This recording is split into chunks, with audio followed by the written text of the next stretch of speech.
Hello नमस्कार दोस्तों, कैसे हो आप सभी। आप सबको सबसे पहले कल नई साल है, तो नई न्यू ईयर की आप सभी को बधाई हो, हार्दिक शुभकामनाएं।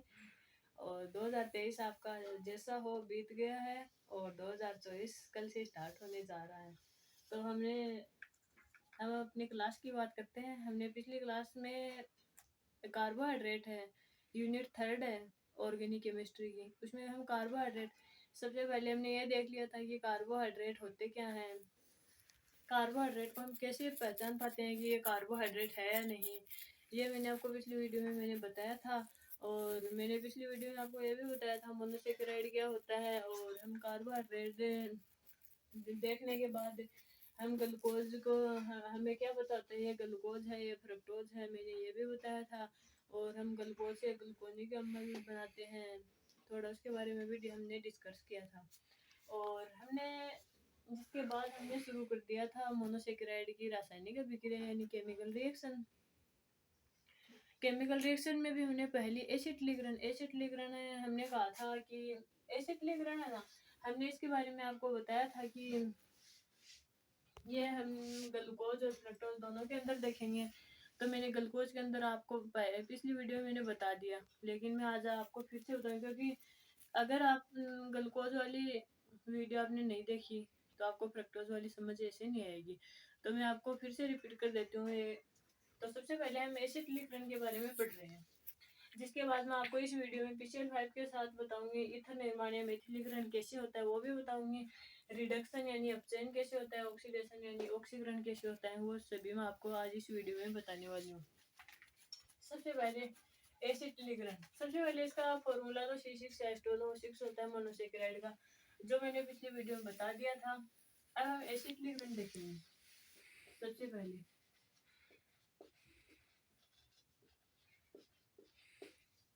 एसिटिलीकरण, सबसे पहले हम यहाँ ग्लूकोज की और यहाँ फ्रक्टोज की स्ट्रक्चर बना देते हैं, जिसे एक साथ आपको समझ आता रहे। सबसे पहले हम बनाएंगे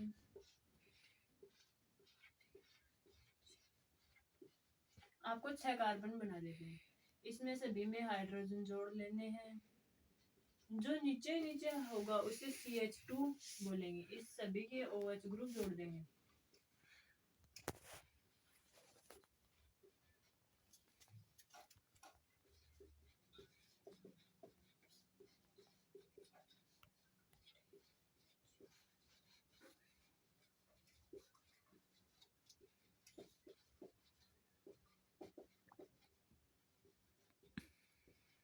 अब आपको ये नहीं पता ग्लूकोज कौन सा है फ्रक्टोज कौन सा है, ये आपको सेम सेम लग रहे होंगे, लेकिन मैंने आपको उस दिन ये बात बताई थी, अगर CHO ग्रुप प्रेजेंट है, अगर फर्स्ट नंबर कार्बन पर CHO ग्रुप प्रेजेंट है, वो तो कौन सा होगा, ग्लूकोज होगा, वो तो ग्लूकोज।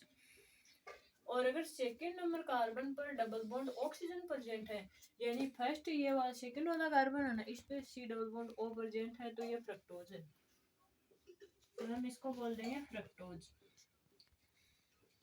अब हम एसिटिलीकरण की रिएक्शन पढ़ेंगे, वो ग्लूकोज के साथ भी पढ़ेंगे और फ्रक्टोज के साथ भी पढ़ेंगे, वो मैं आपको बताती हूँ। एसिटिलीकरण की रिएक्शन हम पढ़ेंगे किसके साथ, CH3 C double bond O C double bond O CH3। मैंने आपको उस दिन भी बताया था ये क्या है, ये है एसिटिक एनहाइड्राइड, एसिटिक एनहाइड्राइड। ये 1 मोल है, तो ये एक OH के साथ में रिएक्ट होगा, तो ये 5 है।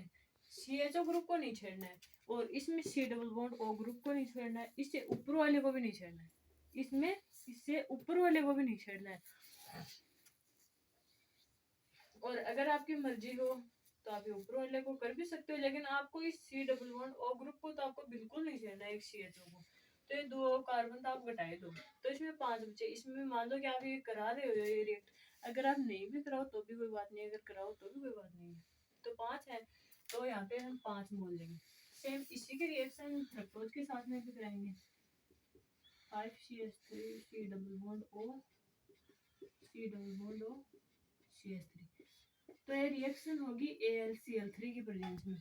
AlCl3 आपको पता होगा ये हम 12th क्लास या 11th क्लास से पढ़ते हैं कि इसे हम फ्रीडल क्राफ्ट रिएक्शन में काम में लेते हैं। फ्रीडल क्राफ्ट रिएक्शन से हमने ये काम में लिया है। यहाँ हमने सिर्फ इसकी यहाँ प्रेजेंस प्रेजेंस लिया है। अब यहाँ से है तो OCH3 OC double bond OCH3 ये तो हम यहाँ जोड़ेंगे और CH3 C double bond O और ये OH ये यहाँ से बाहर कर देंगे। CH3 OH नहीं सॉरी गलती हो CH3 C double bond O OH ये यहाँ जोड़ देंगे। ये यहाँ जोड़ेंगे। मैंने कहा फर्स्ट नंबर कार्बन को छोड़ना नहीं है, सेकेंड नंबर में कर देंगे। ये हो गया। थर्ड 4 5 6 इन सभी में ये करना है। सभी में करना है तो यहाँ से कितने मॉलिक्यूल बाहर होंगे? 5 मॉलिक्यूल बाहर होंगे। तो 5 होंगे तो 5 कर दिए। अभी सभी के साथ में ये जोड़ देंगे। एकदम सिंपल सी रिएक्शन है, बस आपको एक कार्बन का ध्यान रखना है।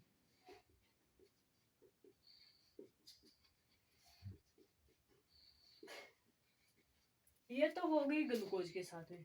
अब फ्रक्टोज के साथ में देखेंगे। फ्रक्टोज के साथ में हम कैसे देखें? फ्रक्टोज के साथ में मैंने कहा कि आप इसको कराओ तो भी कोई बात नहीं और नहीं कराओ तो भी कोई बात नहीं।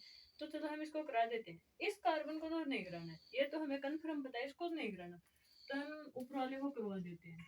करवाएंगे तो CH2 सेम इसी प्रकार से इसमें होगी। सेकेंड कार्बन पे करवाना नहीं है, थर्ड कार्बन पे करवाना है, 4 पे भी करवाना है, 5th पे भी और 6 पे भी करवाना है, तो वो हम करवा देते हैं।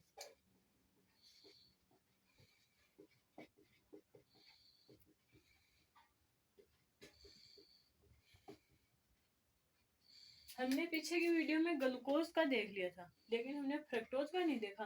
तो हमने यहाँ ग्लूकोज का नहीं लिखा होता तो हमें फ्रक्टोज का समझ में नहीं आता, और अगर आ जाता तो ऐसे होता कि ग्लूकोज का कैसे होगा फ्रक्टोज का। लेकिन आपको अगर एसिटिक रिएक्शन समझ में आ गई ना, तो आपको PCl5 रिएक्शन में आपको कोई दिक्कत नहीं है। एसिटिक रिएक्शन है वो एसिटिक एनहाइड्राइड के साथ में होती है, और PCl5 रिएक्शन है वो PCl5 के साथ में होगी। तो यहाँ सिर्फ OH की जगह Cl जुड़ जाएगा। वो भी मैं आपको बताती हूँ कैसे होगा। एसिटिक समझ आ गया होगा। अब हम सेकेंड यहाँ लिखेंगे PCl5 के साथ। PCl5 ये ग्लूकोज है, ये फ्रक्टोज। करवानी हमें दोनों के साथ में, तो हम इसको क्यों मिटाएं? इसको नहीं मिटाए तो हम इसको भी क्यों मिटाएं? यहाँ से बस हमें जितना रफ करना उतना उतना कर देते हैं।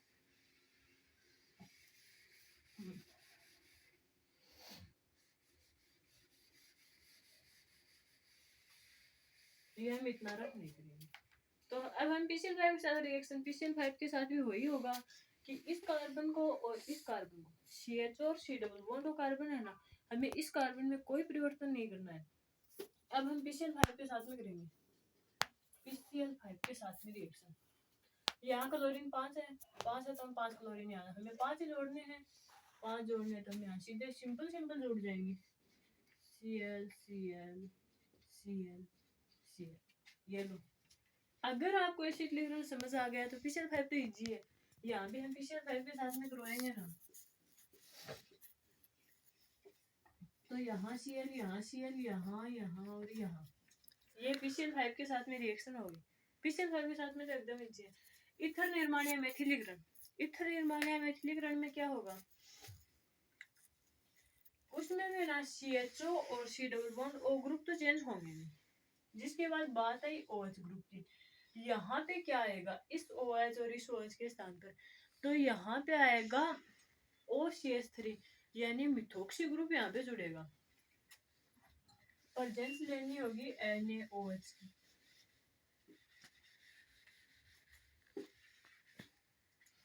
सबसे पहले हम यहाँ प्रेजेंस लेते हैं। प्रेजेंस ले लेंगे NaOH की। यहाँ है CH3 2SO4 यानी कि मैंने अभी कहा कि इथर निर्माण, सॉरी यहाँ पे PCl5 में इथर निर्माण आ गया। थर्ड होगी ना इथर निर्माण या मेथिलीकरण की बात है। तो हम OCH3 को बोलते हैं मिथोक्सी ग्रुप। अब आपको ये ग्रुप याद नहीं रहता, आपको ऐसे देख लेना है। CH3 को हम बोलते हैं मिथाइल। और C2H5 को हम बोलते हैं इथाइल। है तो बेसिक सी चीज है। तो OCH3 को बोलते हैं मिथॉक्सी ग्रुप।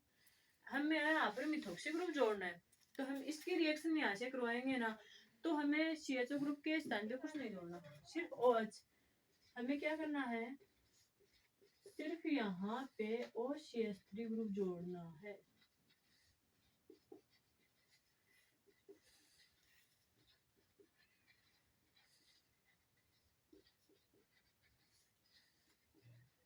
ये इथर निर्माण के साथ हो गए। अब आपको एसिटिलीकरण मैंने आपको बता दी, PCl5 मैंने आपको बता दी, इथर निर्माण मैंने बता दिया। इसमें आपकी कोई समस्या नहीं है, लेकिन समस्या आएगी अपचयन और ऑक्सीकरण, रिडक्शन और ऑक्सीडेशन में, कि हमें कैसे करना है, रिडक्शन कैसे होगा, ऑक्सीडेशन कैसे होता है, ये हमें नहीं पता। तो अब मैं आपको ये बताऊंगी रिडक्शन और ऑक्सीडेशन कैसे होते हैं। ये तो आपको समझ आ गया होगा। सबसे पहले हम देखेंगे रिडक्शन। सबसे पहले देखेंगे रिडक्शन। रिडक्शन देखेंगे तो अब हमें यहाँ से इसको रब करना होगा, यहाँ से भी करना होगा, यहाँ से शुरू करना होगा। एक बार मैं वापस लिखती हूँ।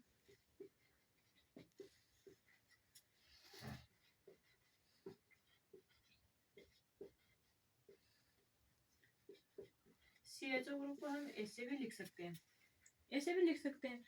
अब हमें रिडक्शन कैसे करना है। रिडक्शन हमेशा ध्यान रखना, हम इतनी देर किस चीज का कर रहे थे, यहाँ CHO ग्रुप का नहीं कर रहे थे और यहाँ C डबल बॉन्ड ग्रुप का नहीं कर रहे थे। लेकिन आपको एक बात याद रखनी है, रिडक्शन हमेशा ऑक्सीजन, यानी कि ऑक्सीजन का नाम हो गया, ये डबल बॉन्ड है ना, हमेशा इसका रिडक्शन होता है। जैसे कि कोई भी बेंजीन रिंग है, उसमें ना ऐसे बॉन्ड है ना, तो रिडक्शन अगर आपको कोई बोले ना कि इसका रिडक्शन करना है, तो आपको यहाँ से रिडक्शन करना है, ठीक है। तो हम इसका यहाँ से रिडक्शन करेंगे तो एक एच यहाँ, एक यहाँ, और इसका रिडक्शन एक एच यहाँ, एक एच यहाँ। हम इसका रिडक्शन कर रहे हैं, रिडक्शन। और हमें इसमें कुछ भी चेंजमेंट नहीं करना, सिर्फ चेंजमेंट यहाँ आएगा, यहाँ आएगा, ये एक बॉन्ड टूटेगा, CH, H पहले से था, H और आ गया, तो यहाँ CH2OH हो गया। और बाकी सेम का सेम यही प्रोसेस रहेगी, CHOH, CHOH, CHOH।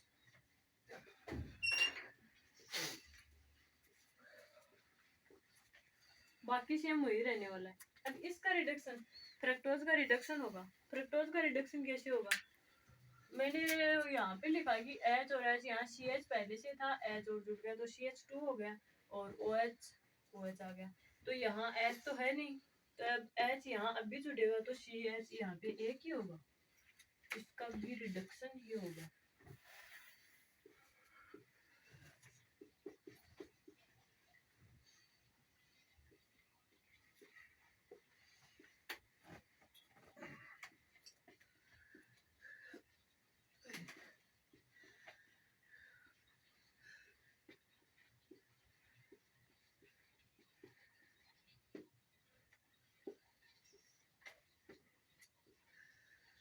इसमें भी चेंज यहाँ पे है, C डबल बॉन्ड O था ना, इतनी देर यहाँ पे चेंज नहीं आ रहा था और एक यहाँ पे नहीं आ रहा था। लेकिन रिडक्शन और ऑक्सीडेशन दो ऐसी अवस्था है जहाँ पे डबल बॉन्ड वाली ये स्थिति रहती है ना, यहाँ पे चेंजमेंट आता है। ऑक्सीडेशन में क्या होता है, CHO ग्रुप है, CHO ग्रुप है, वो COH ग्रुप में कन्वर्ट हो जाता है। बस इतनी सी बात है, यहाँ CHO है ना, यहाँ COOH आ जाएगा, और यहाँ C डबल बॉन्ड OH है ना, ये बॉन्ड यहाँ से ब्रेक हो जाएगा। ऑक्सीडेशन भी इसी में करा देते हैं।